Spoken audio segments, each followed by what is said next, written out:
right? Anytime you get in a situation, especially if you work for like a small business owner, and you feel somehow that your boss has taken advantage of you or whatever, just understand you've always got the opportunity to go be the boss if you want to. You could make the same decision. You could invest it all, take all everything you got, put it in there, work 2 3 years and without a paycheck, and get and take the same chances he took and become the boss yourself.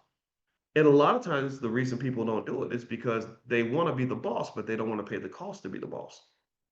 And they want the benefits of delayed gratification, but they don't want the discomfort of delayed gratification.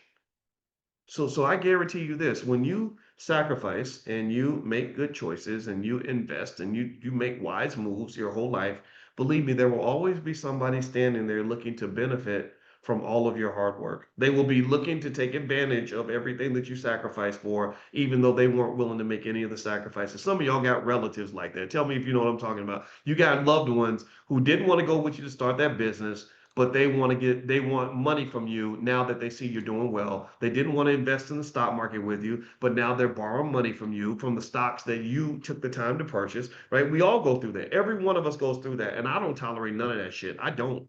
You show up to me and you're up here talking about, I need help. I'm like, well, I needed help too, but you didn't help me. You weren't there when I needed help with this business thing, but now you need help and I'm supposed to help you. Well, why? Because you're blessed. I mean, yeah, I'm kind of blessed, but I kind of also blessed myself too. I took advantage of this thing called free will and I made a different decision, and those decisions have outcomes, right? So that's how the world works. So delayed or instant gratification will never go away. If you rise above it and build your own culture and your own psychology in terms of how you approach wealth and everything else, you will make money from people who don't plan ahead, who are not in a position to secure themselves long term. And it happens a lot. It's so many examples I could give you, but I'm not going to keep on belaboring the point. But I just want to encourage you, teach that to your kids. They did a Stanford marshmallow study. Did anybody hear about the Stanford marshmallow study, where they had 5-year-olds and they tested their ability to delay gratification?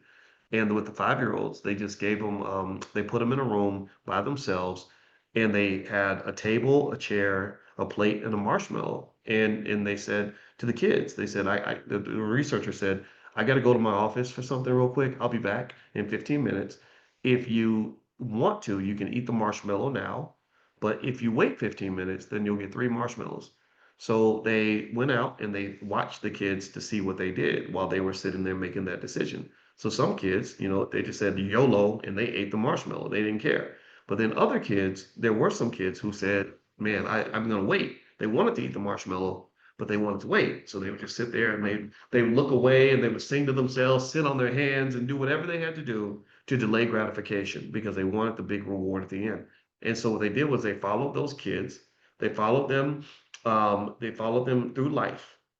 And 40 years later, when they measured these kids' quality of life, they measured things like their wealth level.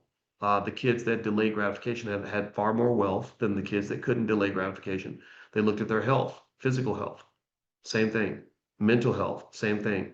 Marriages lasted longer. Every measure of quality of life that you can think of, the kids who could delay gratification had a better life than the kids who were unable to delay gratification.